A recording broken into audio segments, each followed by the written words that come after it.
Aleluia. O Senhor esteja convosco. Proclamação do Evangelho de Jesus Cristo, segundo São Lucas. Glória a vós, Senhor. Um dia Jesus estava ensinando, à sua volta estavam sentados os fariseus e doutores da lei, vindos de todas as aldeias da Galileia, da Judeia e de Jerusalém. E a virtude do Senhor o levava a curar. Os homens traziam um paralítico no leito e procuravam fazê-lo entrar para apresentá-lo. Mas não achando por onde introduzi-lo, devido à multidão, subiram ao telhado e por entre as telhas o desceram com o leito no meio da assembleia diante de Jesus. Vendo-lhe a fé, ele disse: Homem, teus pecados estão perdoados. Os escribas e fariseus começaram a murmurar, dizendo: Quem é este que assim blasfema? Quem pode perdoar os pecados, senão Deus? Conhecendo-lhes os pensamentos, Jesus respondeu, dizendo: Por que murmurais em vossos corações? O que é mais fácil dizer: Teus pecados estão perdoados, ou dizer: Levanta-te e anda? Pois, para que saibais que o Filho do Homem tem na terra poder de perdoar os pecados, disse ao paralítico: Eu te digo, levanta-te, pega o teu leito e vai para casa. Imediatamente diante deles, ele se levantou, tomou o leito e foi para casa, louvando a Deus. Todos ficaram fora de si, glorificavam a Deus e, cheios de temor, diziam: Hoje vimos coisas maravilhosas. Palavra da salvação. Glória a vós, Senhor. Podemos sentar um instante, irmãos e irmãs, para meditarmos esta palavra de Deus, que ilumina o tempo de advento que estamos vivendo, ilumina a nossa vida nas várias situações em que nos encontramos, né, de alegria, de luta, de busca, de tristeza. Mas toda a liturgia está se abrindo para perspectivas boas, né? Basta que nós olhemos para a primeira leitura, o profeta Isaías, né? E que é um verdadeiro hino da alegria, porque está falando de retorno à pátria, como se fosse uma procissão em peregrinação. Esse capítulo 35 de Isaías, ele contrasta radicalmente com o capítulo 34, porque no capítulo 34, as potências, os poderosos, as nações imperiais, dominadoras, no caso aqui se refere claramente à Babilônia, são arrasadas. Capítulo 34. 35 já mostra que Deus reserva ao povo de Deus a libertação, a alegria, a vida em abundância. Por isso, se repete continuamente este adjetivo alegria, o substantivo alegria e derivados, e também sinônimos dessa palavra, abundantes nesse texto do capítulo 34, 1 a 10. 35, 1 a 10. E essa renovação atinge toda a realidade. Atinge as deficiências do corpo, mutilados, cegos, surdos, etc. Né? A fraqueza da natureza também, porque ele vai contando, narrando as coisas, né?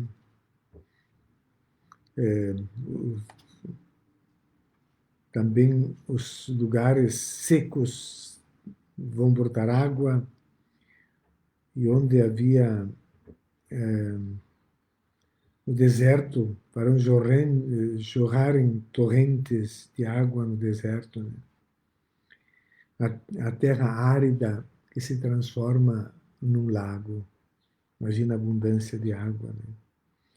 E as cavernas, e assim por diante, vai mostrando também essa transformação que acontece na natureza. E é a natureza que desperta, que brota, é como a primavera, né? Canta, marcha para a terra prometida. É Deus que está libertando o seu povo. Isso queremos colocar no fundo do nosso coração, né? Voltar para casa, né? Voltar livres, recuperar a força, a energia, né? Estou pensando na Daisy, lá em Porto Alegre, no hospital, né? Recuperar a energia da volta, né? E o Evangelho também, né? Nós vemos claramente que, como era comum naquele tempo, era a doutrina religiosa que eles aprendiam, porque era ensinada, porque os sacerdotes, os escribas, os fariseus continuavam repetindo essa doutrina. Então, toda doença era consequência de um pecado. Então, é uma causa e efeito direta. Pecou, um castigo de Deus, vem a doença, vem uma desgraça, vem a pobreza. Mas isso é uma ideologia das terríveis, porque é fácil de justificar, então, né? E fácil de se lavar as mãos, né? E fácil de botar diante dos olhos dos pobres, né? Ah, aquele é poderoso porque é abençoado, porque é uma pessoa justa, porque é uma pessoa boa, quando às vezes é exatamente o contrário. Não sempre, às vezes é o contrário. Então, Jesus, para libertar aquele paralítico que tinha consigo também aquela mancha de ser acusado pelos outros de ser um pecador, Jesus foi direto na raiz da consciência dele. Teus pecados estão perdoados, ele disse. E claro que isso provocou a reação, mas quem é que pode? Quem é que pode perdoar pecado? O ensinamento de Jesus atrai as multidões. As multidões compreendem que ali tem um homem de Deus, veem nos seus feitos que Jesus traz um poder que chama, o Evangelho chama virtude, né? Como diz aí, né? Vindo todas à sua volta estavam os fariseus, os doutores da lei, vindo de todas as aldeias da Judéia, tá? E a virtude do Senhor o levava a curar. A força de Deus o levava a curar. É a força de Deus que o levava a curar. Né? E é claro que esses mestres da lei, fariseus e muitos da classe média, né, não estão interessados no ensinamento de Jesus, mas estão interessados em desfazer a ele, atacá-lo, atacar a sua autoridade. Porque a autoridade de Jesus como escriba, como mestre, é muito superior à dos escribas e fariseus. Mas eles têm que atacar Jesus porque querem defender privilégios que arrancam pelas injustiças ou pelo uso da religião. E então atacam. Quando Jesus ensina e traziam doentes toda hora, e nessa ocasião trouxeram esse paralítico, que não conseguiram chegar nele, essa passagem famosa, né? Abrem o teto, baixam o paralítico por ali, e Jesus diz aquela frase que ele quer dizer a cada um de nós, que todos nós precisamos desta cura, que é o perdão, que é nos sentirmos harmonizados, sentirmos bem, e sermos capazes de dar perdão, né? Teus pecados estão perdoados, né? E Jesus reconhece a fé dos que o procuram, dos que levam o paralítico, e desse paralítico que vai até lá. Então, os adversários, claro, sempre vão encontrar alguma coisa. Né? Só Deus pode perdoar, mas Jesus é Deus. E só Deus pode perdoar porque para o comércio religioso que eles estabeleceram em Jerusalém, com grandes vantagens, como hoje tantas seitas e religiões falsas que tem por ali, por todo lado. Só Deus pode perdoar, porque eles têm na mão todo o comércio dos sacrifícios do templo, aqueles animais que são vendidos e revendidos. E tudo nas mãos de 4 famílias e de Anás, que teve 4 filhos que assumiram o cargo, e quando condenam Jesus, é Anás e o genro Caifás, que estão no tribunal lá, no Sinédrio, para condenar Jesus, né? Então, aquele templo, fonte de riqueza, de dinheiro, de exploração, de sangue, de miséria para tanta gente, né? E, claro, só Deus pode perdoar mediante aqueles ritos que custam bastante caros, né? Então, chama atenção o fato de, de terem colocado o paralítico bem no centro, diante de Jesus, porque para Jesus o lugar dos doentes e dos pobres deve ser o centro das atenções das autoridades e da sociedade e da família e de todos nós. Jesus tirou deste homem uma pesada culpa que lhe era atribuída. Ele agora reconquista a capacidade de caminhar. E nós estamos caminhando o tempo do advento. E uma palavrinha, então, para caminharmos melhor, esse São Nicolau, que lembra Nicolau, o santo do Natal, e conta uma das histórias mais antigas. Ele era defensor dos fracos, tem tantas lendas, histórias que crescem a partir de alguma experiência que foi feita com esse santo Nicolau. Que, numa ocasião, o seu vizinho de casa, que tinha 3 filhas, já na idade de casar, mas não tinha o dinheiro suficiente para comprar o dote, recebeu ajuda deste Nicolau de Bari, porque foi construída a catedral ali, mas ele era bispo de Mira, na Ásia Menor, na atual Turquia, né?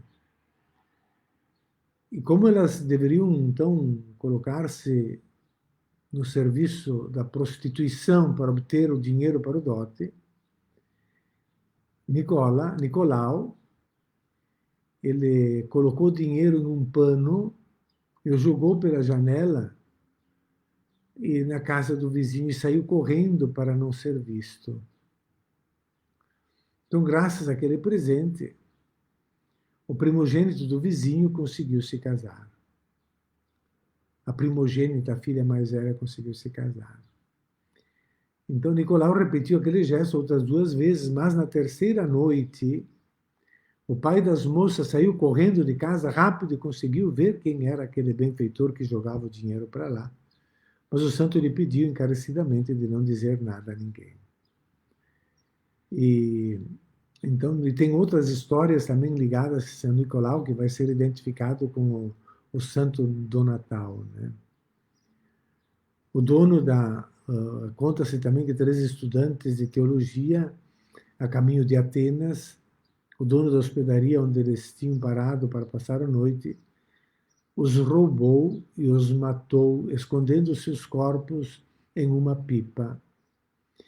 O bispo Nicolau, que também viajava para Atenas, parou na mesma hospedaria e, enquanto dormia, teve uma visão sobre o crime cometido pelo dono.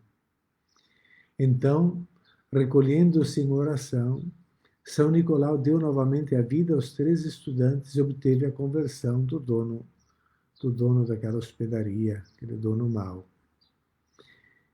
Esse episódio, como o da libertação misteriosa de Basílio, um rapaz sequestrado por piratas e vendido como doméstico a um emir, o qual, segundo a lenda, reapareceu misteriosamente na casa dos seus pais, com um cetro de ouro do soberano estrangeiro, contribuíram para difundir a fama de Nicolau como padroeiro das crianças e dos jovens. É dali que vai ser chamado São Nicolau, Santa Claus, que é o santo do Natal, e que vai também ser identificado como Nicolau, Claus, e o santo do Natal, que é Christmas, né? Que é o santo do Natal. Papai Noel significa exatamente Papai do Natal, aquele que cuida dos pobres e das crianças. Que nesse tempo nós possamos viver essa palavra de alegria para todos nós que aponta para frente, assim como essa palavra de Jesus com aquele paralítico que vem para nos curar, que vem para nos curar. E vamos pegar esta mensagem tão bonita que depois diz, né? Estão pensando também na Deise ali em Porto Alegre, no hospital, né? Quando o Evangelho fala claramente que Jesus mandou tomar o seu leito e voltar para casa. E ele curava todos. Vamos fazer o nosso ofertório, colocar sobre o pão e vinho os nossos propósitos nesse tempo de Advento, para vivermos santamente